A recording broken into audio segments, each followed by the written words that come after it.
누구에게나 하나의 보석이 있다. 누구나 내면에는 반짝이는 보석이 있다.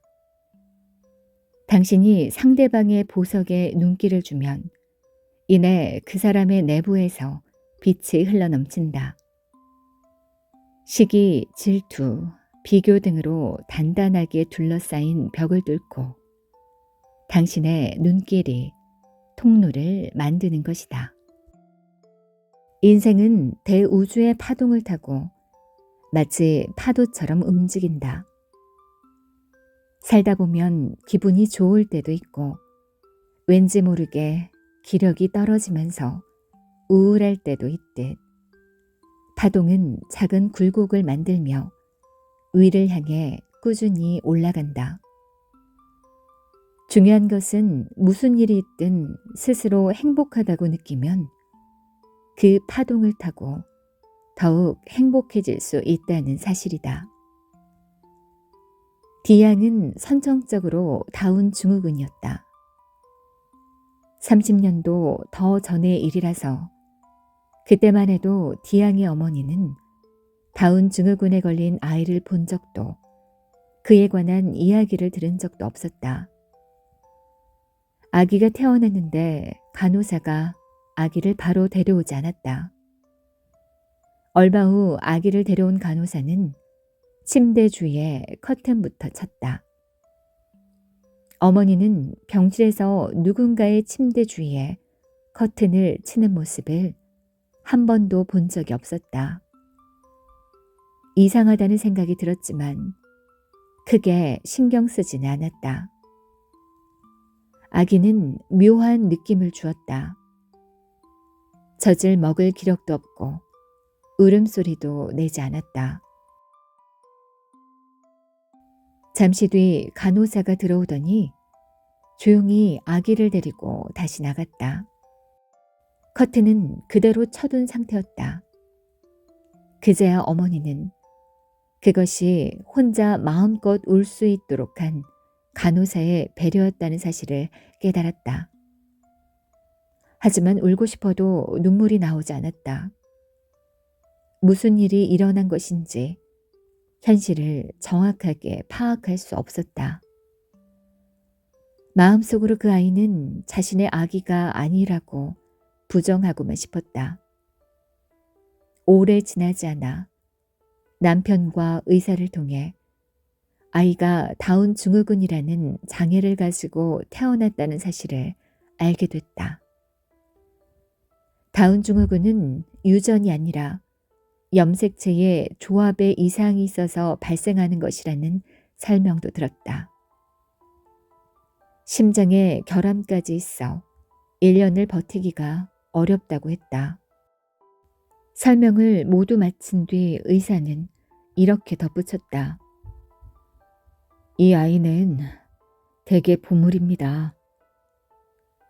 어머니는 의사에게 이 아이가 보물이라니 무슨 헛소리냐고 반박하고 싶었다. 평범한 아이였다면 당연히 보물이겠지만 이 아이가 어떻게 보물이란 말인가. 집으로 돌아온 어머니는 젖도 먹지 못하는 아이를 어떻게든 하루라도 더 살리기 위해 최선을 다했다. 아이에게서 한시도 눈을 뗄 수 없었기 때문에 있는 힘을 모두 쏟아부어야 했다. 친척들은 아이를 집에서 키우기 어려우니 시설에 맡기는 게 어떠냐고 제안했다. 하지만 어머니는 어미 새가 어린 새를 보호하듯 아기를 끌어안고 이 아이는 내 아이야. 절대로 다른 사람에게 맡길 수 없어. 내가 키울 거야. 하고 되뇌었다. 마음속은 고통과 원망으로 가득 차 있었지만 자신도 모르게 모성애가 샘솟고 있었던 것이다. 그때 불현듯 가슴을 울린 말이 떠올랐다. 예전에 의사가 한 말이었다. 이 아이는 대개 보물입니다. 의사는 또 이런 말도 했다. 이 아이는 오래 살기 어려우니 사랑을 듬뿍 주십시오. 1년이 지났을 때 어머니는 1년 살기도 힘들다던 아이가 엄마의 보살핌으로 1년을 버틴 것은 반대로 엄마 없이는 단 하루도 살 수 없다는 사실에 반증임을 깨달았다. 그것은 어머니인 자신에게 가장 큰 삶의 보람이기도 했다. 부모는 디양을 정말 집안의 보물로 여기고 소중히 키웠다. 꽤 큰 사업을 하고 있던 아버지는 장애인을 고용하는 공장을 짓기도 했다. 어른으로 성장한 디양은 간호학교를 졸업한 뒤 아버지 공장에서 다른 장애인들과 함께 일하고 있다. 내가 만났던 디양은 아이처럼 순수한 사람이었다. 그녀는 주위 사람들로 하여금 자기도 모르게 다가가고 싶은 분위기를 자아낸다. 그리고 왠지 모르게 손을 한번 잡아보고 싶게 만드는 사람이다. 몇 년 전 미국의 크루즈 여행에서 세미나를 진행한 적이 있었다. 호화 여객선인 크루즈를 타고 밤에 항해를 하여 아침에 관광지에 도착하면 하루 종일 관광을 하고 저녁에 선상에서 세미나를 여는 여행이었다. 디양의 부모도 딸에게 아름다운 곳을 구경시켜주고 싶어 그 여행에 나와 함께 동행했다. 크루즈 여객선이 스톡홀름에 정박하고 여행객들은 시내로 나가 정해진 레스토랑에서 점심 식사를 하게 되었다. 레스토랑으로 들어가 자리를 잡고 막 앉으려던 때였다. 맞은편에 어느 중년 부부가 앉는 것을 보고는 디양이 쪼르르 그리로 달려갔다. 부인은 대학에서 프랑스어를 가르치는 교수였고 남편은 사회적으로 알려진 사람이었다. 디양은 부부 사이에 자리를 잡고 앉더니 당황해하는 부인의 뺨에 자신의 뺨을 대고 잠시 눈을 감고 있었다.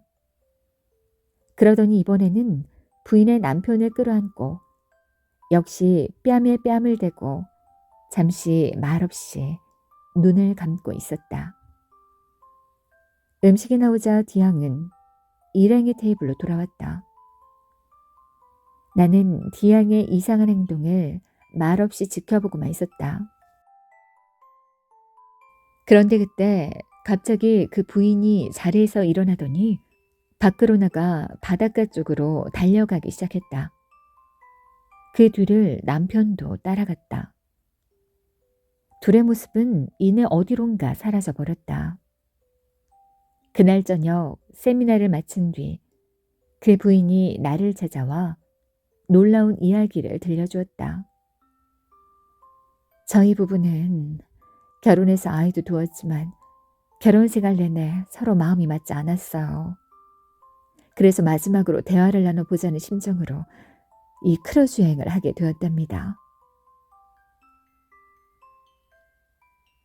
그러니까 이 여행이 저희 부부의 마지막 노력인 셈이죠. 배에 올라탄 후 저희는 매일 많은 대화를 나눴고 가능하면 서로를 용서하고 화해하고자 노력했어요. 하지만 대화를 하면 할수록 각자의 주장은 더 강해지고 상황은 악화될 뿐이었어요. 결국 어젯밤에는 더 이상 이렇게 살 수 없으니 갈라서 자고 결론을 내렸죠.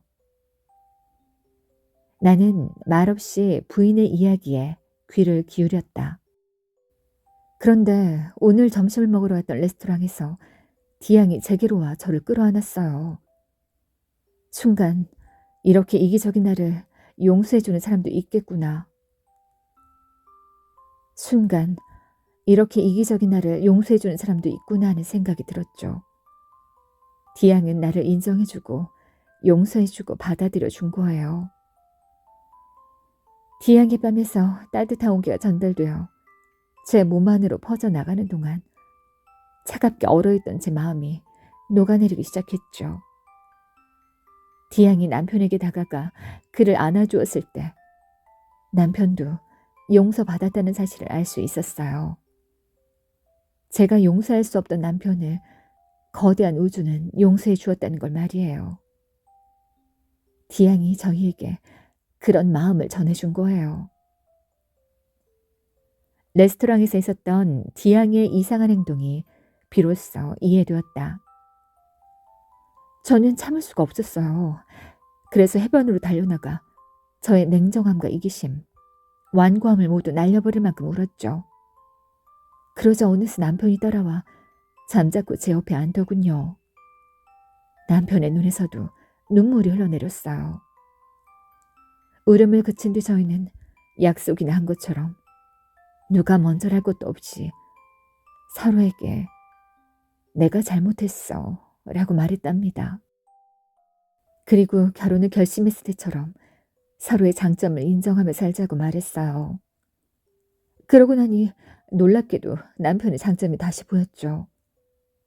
우리는 서로 두 손을 꼭 잡았어요. 디양이 서로 원망하고 미워하는 저희의 관계를 어떻게 알게 되었는지는 모르겠어요. 그저 저희에게 달려와 진심으로 저희를 화해시켜준 게 고마울 뿐이에요. 이야기를 마친 부인의 얼굴은 편안하고 행복해 보였다. 다음 날 배 안을 걷고 있는데 금발의 아름다운 부인이 잔뜩 화가 난 표정으로 여객선 사무실 문을 세차게 두드리고 있었다. 아니, 이런 배에 컴퓨터는 왜 설치했어요? 컴퓨터 따윈 당장 치워버려요. 여행을 즐기려고 타는 배에 컴퓨터를 설치해 마음 놓고 쉴 수 있는 분위기를 깨느냐고 항의하는 것이었다. 부인은 귀부인처럼 세련되고 우아한 옷을 입고 있었지만 마음속은 증오와 분노, 부정적인 감정으로 가득 차 보였다. 마음에 들지 않은 것을 볼 때마다 자신의 내부에 쌓여있는 불만을 폭발시키는 듯 싶었다. 며칠 후 여행 일정이 끝나 하선할 때가 다가왔다. 나는 디양의 휠체어를 밀면서 배에서 내리고 있었다. 그런데 배 아래에 근사한 롤스로이스 한 대가 서 있고 그 옆에는 금발의 그 부인이 서 있었다. 누군가를 기다리는 것 같았다. 사무실 문을 두드릴 때와는 전혀 다른 기품이 넘치고 우아한 분위기였다. 멀리서 디양을 발견한 부인이 반가운 얼굴로 다가왔다. 그러고는 바닥에 무릎을 꿇더니 휠체어에 앉아있는 디양의 뺨에 다정하게 키스를 했다. 고마워요. 잘 가요. 부인은 작별 인사를 하고도 한참이나 디양을 끌어안고 있다가 롤스로이스 안으로 들어갔다. 곁에 서 있던 디양의 부모와 나는 어리둥절한 표정만 짓고 있었다. 두 사람이 어떤 관계야? 디양의 아버지가 묻자 어머니가 웃으며 말했다. 모르죠. 우리 아이는 미스터리가 많으니까요. 디양은 전혀 예상하지 못한 장소에서 많은 친구를 만든다. 그 부인도 틀림없이 어디선가 디양을 만나 마음의 상처를 치유받았을 것이다. 그래서 헤어지기 전에 고마운 마음을 전하려고 디양을 기다렸으리라. 불교에서는 사람마다 내면의 불성이 있다고 한다. 어떤 사람이든 내면 세계에 부처가 존재한다는 의미다. 인간은 신의 생명을 받은 존재라서 신의 생명이 사람들 각자에게 깃들어 있다는 말과 상통한다. 생명은 모든 사람의 내면 세계에서 아름답게 빛나는 보석이자 빛이다. 그리고 그것은 인간의 본질이다. 인간은 그 아름다운 보석을 빛내면서 태어난다.